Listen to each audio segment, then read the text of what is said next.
लड़की ने घबराकर बिस्तर के नीचे छिपकर मुझे बेताबी से फोन किया, लेकिन मैं तो अमेरिका में था।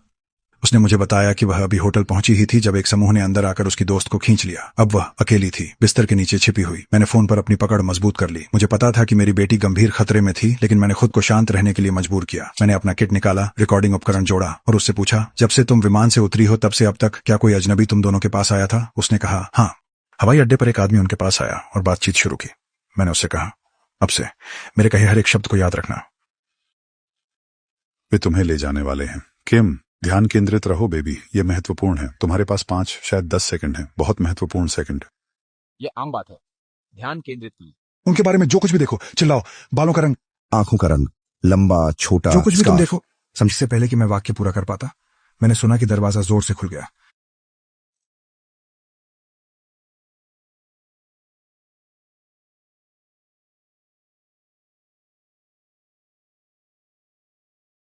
फोन से एक भयानक चीख सुनाई दी। मेरे अंदर का हर गुस्सा सतह पर आ गया, लेकिन चीख उतनी ही तेजी से रुक गई जितनी तेजी से शुरू हुई थी। मुझे पता था कि अब फोन उनके हाथ में है। मैंने धीरे से रिसीवर उठाया और एक शांत स्थिर आवाज में बोला, जिसमें बहस की कोई गुंजाइश नहीं थी, मुझे नहीं पता आप कौन हैं। मुझे नहीं पता कि आप क्या चाहते हैं।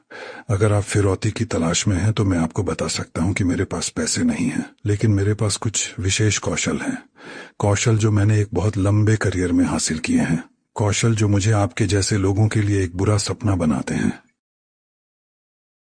अगर तुम मेरी बेटी को अभी छोड़ दो तो यह यहीं खत्म हो जाएगा। मैं तुम्हें नहीं ढूंढूंगा, मैं तुम्हारा पीछा नहीं करूंगा, लेकिन अगर तुमने ऐसा नहीं किया तो मैं तुम्हें ढूंढूंगा, मैं तुम्हें खोज लूंगा और मैं तुम्हें मार डालूंगा।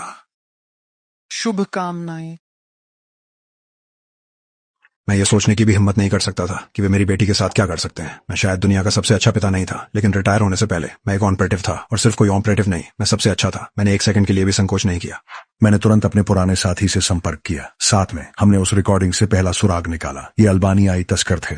उन्होंने विशेष रूप से युवा महिलाओं को निशाना बनाया और उन्हें सेक्स व्यापार में धकेल दिया। पीड़ितों को स्थानांतरित करने की उनकी झात पैटर्न के आधार पर अपहरण से लेकर पूरी तरह से गायब होने तक की खिड़की 96 घंटे से अधिक नहीं थी। उस समय सीमा के बाद मेरी बेटी हमेशा के लिए चली जाती। मैं अकेला पेरिस के लिए उड़ान पर सवार हुआ। मैंने पूरे रास्ते अपने ईयरपीस में उस रिकॉर्डिंग को बार बार सुना। मैंने खुद को उस आदमी की आवाज, सुर, लय, हर आखिरी विवरण याद करने के लिए मजबूर किया। भले ही मैंने कभी उसका चेहरा न देखा हो, मैं उसे किसी भी भीड़ में पहचान सकता था। लेकिन एक ऐसे शहर में निर्दयी अपराधियों के गिरोह का पीछा करना जहां आप कभी नहीं गए हो, वह कभी आसान नहीं होने वाला था। मुझे स्थानीय पुलिस पर भरोसा नहीं था, तो मैं सीधे उस अपार्टमेंट में गया जहां मेरी बेटी उसके गायब होने से पहले रह रही थी। कमरा पूरी तरह से उलट पुलट हो चुका था। मैं फर्श पर लेट गया, बिस्तर के नीचे घुस गया और रिकॉर्डिंग को फिर से चलाया। खुद को उस